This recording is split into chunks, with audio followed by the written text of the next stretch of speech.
Good morning. It's been a while, I know. I've been on a bit of a holiday break over here. I'm Corey Walmsley, and I help people write amazing, brilliant business books for uh, getting the word out about their brand and helping make a bigger impact. I also help people with their visibility.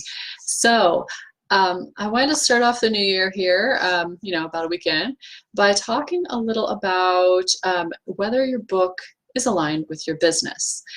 And that might not be something that you've actually given any thought to before. So that's why I wanted to bring it up.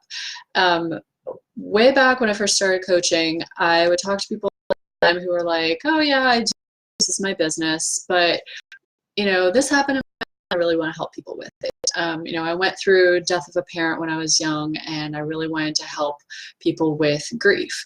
I went through, having cancer, and I want to help people with going through that process. Or, I had a difficulty with one of my children. They had a diagnosis of some sort, and I know it's really tough on parents, so I want to help people with that. And I love hearing those stories and hearing about how people want to help others, because that's what we're all here for, is to help each other, right?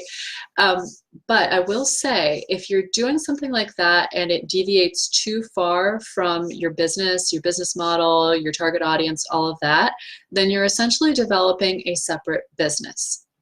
You might not want to do that. You may want to, though. So these are some things that you have to think about when you first start writing your book. When you start feeling that tug and you start going, yeah, I really want to help this group of people. How does that work with your business? And it might actually have some sort of alignment with that. So those are some things that I like to talk to with people, when we have that initial conversation. So we'll just take the last example I gave, the child with a diagnosis. So if you are, maybe working with other parents, maybe you help parents out and this was like a subset, then yes, you're going to have a lot easier time with working that into your business. You can say, I work with parents, I help them out with the challenges of parenting, and I also wanted to help specifically this set of people. So that book would work really well with your business model already, because you're targeting a subset of your initial audience. However, if you are not coming up with good examples today. Let's say that you have a store and you sell a lot of like bath products, things like that, stuff to pamper people. Maybe you have a spa, or you do massage. So if that's more your niche, but you had some sort of major challenge, let's say with your house, and you want to talk to people about all the stuff you went through with trying to hire contractors to fix this problem, and some of the best ways to actually find the right person to work on that problem and make sure that everything stays on track and under budget. Let's say that was a big challenge for you and you want to help people with that. So you have two totally separate businesses. Those, there are going to be a few people. Can't see my hands. I'm doing a Venn diagram with my hands here. So if you're trying to help people, in this subset over here, people who want to get a massage, go enjoy their day, maybe buy some spa and bath products. You have those people here. Well, there's probably a very small subset of those people who are actually going through a challenge with their house. So that might not be the best blend for you. This isn't a book that you would be able to sell at your store, for example. This is something that you would have a completely separate business for. That's fine if that's what you want to take on, but these are things that you have to think about before you sit down and write that book. You don't want to get halfway through a book and then have somebody go, oh, hey, how are you going to actually work that into your business? Or you don't want to finish the book and publish it and then go, I don't know how to sell this thing. This doesn't have anything to do with what I already do. So when you do sit down and look at your book, look at ways that you might get it to dovetail. For example, with me, what I wanted to do was actually write a book to help the specific audience that I work with. So that was my goal. I didn't have something separate that I was trying to kind of work in. But me, as somebody who helps business owners write books, maybe I've gone through a struggle finding the right the right people to help me with my branding, for example. Maybe I wanted to help a little bit with that, with some, people who are trying to find, the right people to work with. So that could be something that actually works with my visibility niche, right? Because branding kind of falls under visibility. So maybe I could actually talk about how to work with people who are handling your branding, how to, what kind of stuff you might actually need.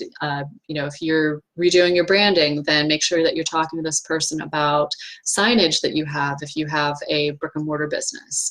Make sure that you take care of your business cards, make sure that everything lines up across your website. And, maybe you want to find somebody who just handles the visual part of it, or maybe you want someone who handles the visual and the website.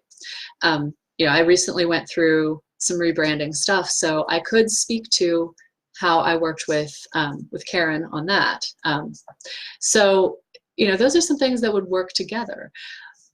But if they didn't work together, then that's not a project I would want to pursue right now. And I think that's also important to be able to say, this doesn't really align. This is my first book, and I want to write something that's going to work for my business. Because when you're writing your first book, it's a lot easier if you're already working with that audience. So I'm going to look at my audience and say, what are their needs? What do they need from me? What can I possibly focus on? And maybe I would put that other book aside for now. So, if I'd had something I've gone through in my personal life and I wanted to write about that, then I would put that aside and say, not right now. Let's work on what's going to work with my business right now. And I think it's also important to look at what you're already doing. Who do you already work with? What do they already need? What are the pieces that they're looking for? I actually worked with somebody who had to pause the book writing process because he said, I know what I wanted to do for this book. And I started looking at my business and saying, that's not aligned. So he had to go back and start changing some things in his business and saying, okay, this is going to be a little bit better structure for me to then focus on the book and write it to this audience that's slightly different from what he was doing before. It was a lot broader, and he decided he wanted to change it and focus on a smaller group and really help with a specific problem instead of a broad range of problems.